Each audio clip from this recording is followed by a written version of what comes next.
ඔයත් ව්‍යාපාරයක් පටන් ගන්න ආසාවෙන් ඉන්නවද? තාමත් ඒ ගැන හිතන ගමන්ද? නැත්නම් ජොබ් එකක් කරන ගමන් සෙකන්ඩ් ඉන්කම් එකක් ගන්න කොහොමද කියලා කල්පනා කරන ගමන්ද?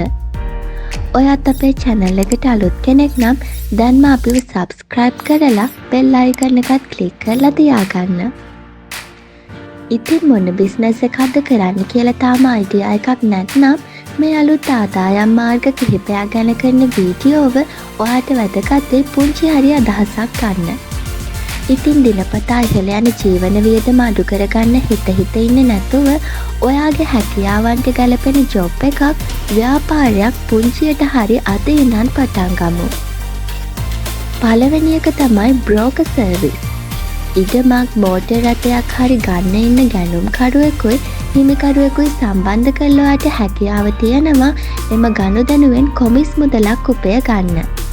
උදාහරණයක් විදිහට ඉක්මන් වගේ වෙබ්සයිට් එකකට ගිහිල්ලා අලෙවි නොවුන වාහන ඉඩම් වගේ දේවල් වලට ගැනුම්කරුවෙකු හොයලා දීලා ඔයාට පුළුවන් ලොකු කොමිස් මුදලක් උපය ගන්න.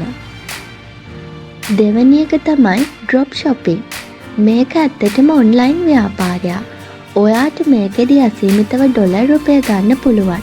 ඇත්තටම මේකෙන් සිද්ධ කරන්නේ අපි අතරමැදියෙක් විදිහට නිෂ්පාදකයන්ගේ භාණ්ඩ අන්තර්ජාලය හරහා මිලදීගෙන පාරිභෝගිකයන්ට eBay වගේ වෙබ්සයිට් හරහා යම්කිසි ලාභයක් තියාගෙන අලෙවි කරන එක. ඔයාට මේ දවස්වල කරන්න පුළුවන් හොඳම ව්‍යාපාර වලින් එකක් තමයි මේක. තුන්වෙනි එක තමයි event planning. නාගරිකව ජීවත් වෙන මිනිස්සුන්ට එයාලගේ උත්සව සැලසුම් කරන්න තියෙන වෙලාව හරිම සීමිතයි. ඒ නිසා එයාලගේ වෙඩින්ස් පාටිස් එයාලා සැලසුම් කරගන්නේ වෙනත් අයෙකුට කියලා.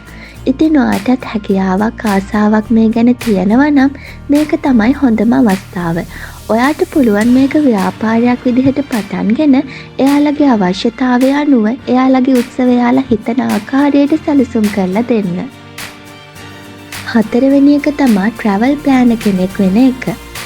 ලංකාව කියන්නේ දේශ විදේශ ආකර්ෂණය දිනපු සුන්දර ස්ථාන ගණනාවක් තියෙන රටක්.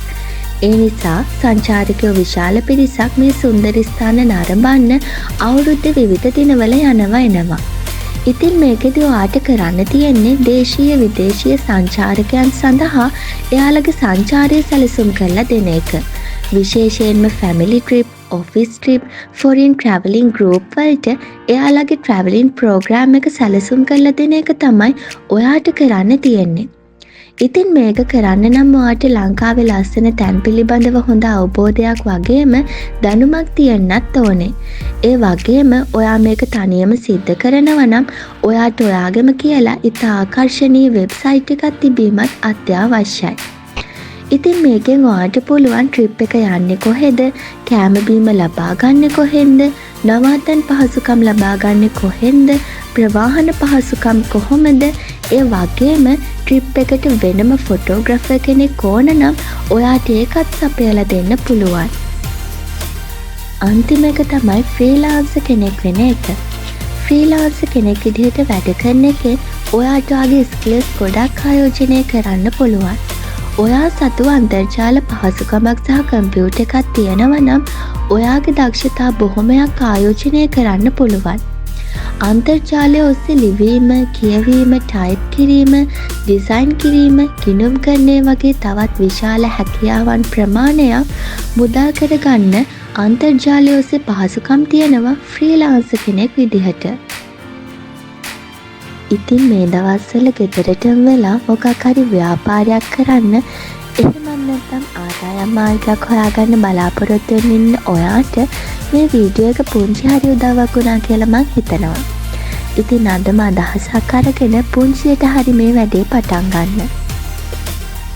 ඉතින් අද අපි ජොබ්ස් 5ක් ගැන පුංචි හැඳින්වීමක් තමයි අරගෙන ආවේ. ඉතින් මේ හැම ව්‍යාපාර අදහසක් ගැනම සවිස්තරාත්මක වීඩියෝ කිහිපයක් අපි ඔයාලට ඉදිරියේදී අරගෙන එන්න බලාපොරොත්තු වෙනවා. ඉතින් මේ හැම වීඩියෝ එකම බලන්න අනිවාර්යෙන්ම ශ්‍රී ලංකන් ඕෆන්ස් අපිව subscribe කරලා තියාගන්න.